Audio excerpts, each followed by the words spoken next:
غیبت اگر کر لی جی خدا نہ خواستہ جی تو اس کا کفارہ کیا ہے؟ جی، دو باتیں ہیں.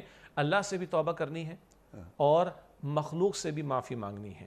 یہ اگلی بات بڑی مشکل لگتی ہے لوگوں کو. اب میں کیا تلاش کروں کہ 136 لوگوں کی تو میں نے غیبت کی تھی اور 136 میں سے پتہ نہیں کتنے دنیا میں کتنے نہیں ہیں، اور اگر جو ہیں تو میں ان کے سامنے جا کر کہوں کہ میں نے آپ کی 27 مرتبہ غیبت کی تھی. قطعاً ایسا معاملہ نہیں ہے. اللہ سے استغفار کریں، اور جس کے ساتھ عام طور پر جن کے ساتھ میل جول کا معاملہ زیادہ ہوتا ہے ان کے ساتھ یہ معاملات زیادہ ہوتے ہیں. اس کا ایک آسان طریقہ، مخلوق سے معافی مانگنا پڑے گی، بندوں سے معافی مانگنا پڑے گی. آسان طریقہ ہے بھائی، میں اگر آپ سے عرض کرتا ہوں میں نے میری ذات سے کبھی آپ کو تکلیف پہنچی ہو، میں نے آپ کی کبھی کوئی حق تلفی کی ہو تو انیس صاحب میں آپ سے معذرت کرتا ہوں، میں آپ سے معافی مانگتا ہوں، آپ اللہ کی خاطر مجھے معاف فرما دیں.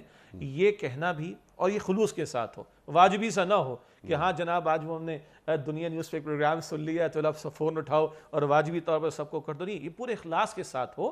لیکن یہ سب بتانے کی ضرورت نہیں ہے کہ بھئی کبھی میری ذات سے آپ کو تکلیف پہنچی ہو، میں نے آپ کو کوئی نقصان کیا، میں آپ سے معذرت کرتا ہوں، میں آپ سے معافی چاہتا ہوں. تو اللہ تعالیٰ کی ذات سے امید ہے کہ یہی کفارہ کافی ہو جائے گا انشاءاللہ تعالیٰ. البتہ یہ غیبت کے بارے میں بات تھی.